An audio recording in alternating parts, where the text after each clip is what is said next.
ಮಾನವ ಮಾನವ ಅಂದರೆ ಮಾನವೀಯತೆ ಇರುವವನಿಗೆ ಮಾನವ ಅಂತ ಹೇಳ್ತಾರೆ. ಆದರೆ ಈಗ ಮಾನವೀಯತೆಯನ್ನು ಮಾನವ ಮರಿತಾ ಇದ್ದಾನೆ. ಅಂದರೆ ಮಾನವೀಯತೆ ಅಂದರೆ ಏನು ಏನು ಹಂಗಂದ್ರೆ ಅನ್ನೋ ರೀತಿ ಕೇಳೋ ರೀತಿ ಆಗ್ಬಿಟ್ಟಿದೆ ಈಗ ಮಾನವೀಯತೆ ಮಾನವ ಅಂದರೆ. ಅಂದರೆ ಇಲ್ಲಿ ಒಂದು ಅಜ್ಜಿ, ವಯಸ್ಸಾದಂಥ ಅಜ್ಜಿ, ಈ ಅಜ್ಜಿ ನೋಡಿದ್ರೆ ಎಂತರಿಗೂ ತನ್ನ ಎತ್ತ ಅಪ್ಪ ಅಮ್ಮನಾದರೂ ನೆನಪು ಬರಲಿಲ್ವ ಈತನಿಗೆ. ಆ ಅಜ್ಜಿ ಭಿಕ್ಷೆ ಕೇಳೋಕೆ ಬಂದಿರ್ಬೋದು, ಅಥವಾ ಏನೋ ಒಂದು ಸಹಾಯ ಕೇಳೋಕೆ ಬಂದಿರ್ತಾರೆ. ಹಿರಿಜೀವ, ಕೈಲಾಗ್ದವರು, ಅಂಥವ್ರಿಗೆ ಸಹಾಯ ಮಾಡಿಬಿಟ್ರೆ ಏನು ತಾತನ ಗಂಟು ಹೋಗ್ಬಿಡುತ್ತಾ? ಇಲ್ಲಲ್ಲ. ಅಂಥದ್ರಲ್ಲಿ ಆ ಅಜ್ಜಿಗೆ ಆ ರೀತಿಯಾಗಿ ನೀರು ಬಿಟ್ಬಿಟ್ಟು ಓಡಿಸೋದು, ಆಚೆ ಓಡಿಸುವಂಥ ಸ್ಥಿತಿ. ಇವನಿಗೇನು ದೊಡ್ಡ ರೋಗ ಬಂದಿತ್ತೋ ನನಗೆ ಗೊತ್ತಿಲ್ಲ. ಇವಂಗೆ ಅಂಥದ್ದೇನು ತಿಕ್ಲಿಡ್ದಿದ್ಯಾ ಇಲ್ಲ ಏನಾದರೂ ಪ್ರಾಬ್ಲಮ್ ಇತ್ತಾ ಗೊತ್ತಿಲ್ಲ.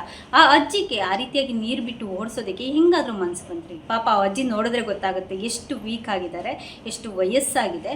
ಅಂಥ ಅಜ್ಜಿಗೆ ಈ ರೀತಿಯಾಗಿ ಓಡಿಸುವಂಥದ್ದು ಯಾವ ರೀತಿಯಾದಂಥ ಮಾನವೀಯತೆ ಅಂತ ಹೇಳ್ಬೋದು ಹೇಳಿ. ಮನುಷ್ಯ ಯಾವುದನ್ನು ಬಿಟ್ಟರೂ ಸಹ ಈ ಮನುಷ್ಯತ್ವ ಅನ್ನೋದ ಬಿಡೋಕ್ಕೆ ಹೋಗಬಾರ್ದು. ಅದರಲ್ಲೂ ಕೈಲಾಗ್ದಿದ್ದಂತಹ ಮಕ್ಕಳು, ಚಿಕ್ಕ ಮಕ್ಕಳು, ಇಲ್ಲ ವಯಸ್ಸಾದಂತಹ ಒಂದು ಅಜ್ಜ ಅಜ್ಜಿ ಇರ್ಬೋದು, ಇಂಥವ್ರಿಗಾದ್ರೂ ಅಟ್ಲೀಸ್ಟ್ ಎಲ್ಲರಿಗೂ ಮಾನವೀಯತೆ ನಿಮ್ಮ ಕೈಲಿ ತೋರ್ಸೋಕ್ಕಾಗಿಲ್ಲ ಅಂದರೂ ಅಂಥವ್ರು ಕೈಲಾಗ್ದಿದ್ದಂಥವ್ರಿಗೆ ಒಂದು ಮಾನವೀಯತೆ ಅನ್ನೋದ, ಮನುಷ್ಯತ್ವ ಅನ್ನೋದ ಇಟ್ಕೊಂಡು ಮಾನವೀಯತೆ ತೋರಿಸಿ ಅಂತ ಹೇಳ್ತಾ ಇದ್ದೀನಿ.